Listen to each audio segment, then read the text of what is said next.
Unboxing ulit mga ka-DIY. Dumating na pala tong ating in-order na solar from Shopee. Check lang natin kung may damage kasi may gasgas yung pinakang bubble wrap nya. Di bali nakakartot pa naman to sa loob. Check lang natin. Sa mga nagtatanong kung saan ko ito nabili, sa Shopee lang po.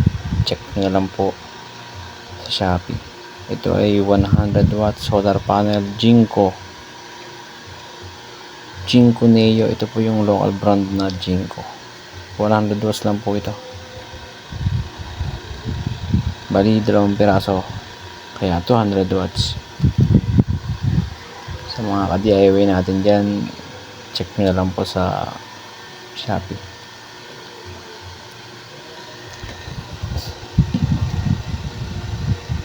Sa nagtatanong ng presyo, check nyo na lang din po sa Shopee. Ayan po, buksan na natin yung box para makita natin yung laman.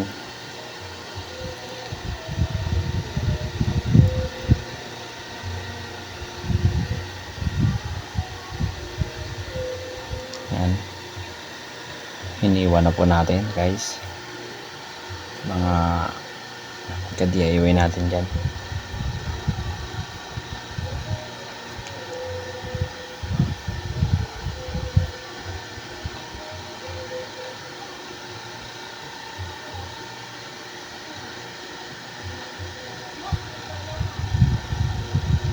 Pasensya na kayo sa taga-video natin, malikot eh.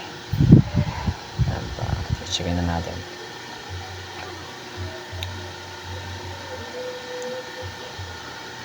Ano sasabing maliit lang yan, maliit po lang po talaga yan kasi 100 watts lang po ito.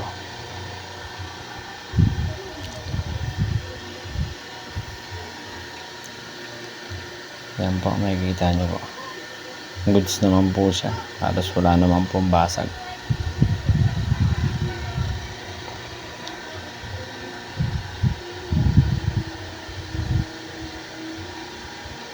Yan po, may konting tupi lang yung kanyang aluminum, yung kanilang pinaka frame, pero wala naman pong sira yung panel.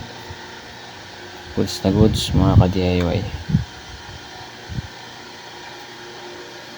Sa mga nagbabalak pumili, check nyo na lang po sa Shopee. Pong salamat at magandang hapon sa inyo. Sa mga tropa natin dyan na gustong mag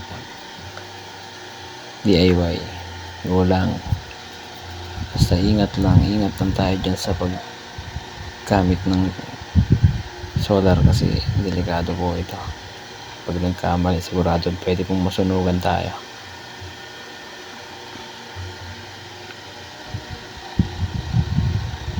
Goods po yung ating solar.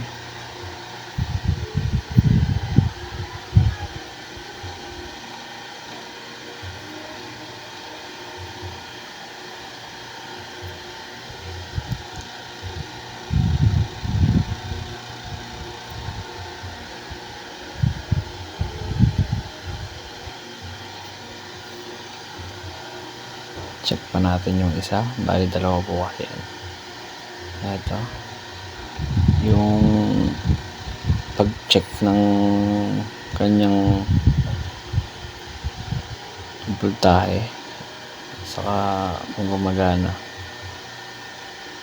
Bali hindi ko na naipakita kasi masyadong haba yung video, sobrang haba na nga itong pag-unbox. Siguro baka sa next video na lang. Yan po, tingnan nyo po,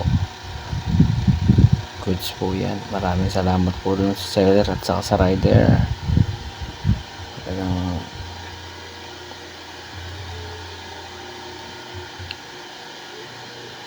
yan, hanggang dyan na lang po yung video ko. Maraming salamat.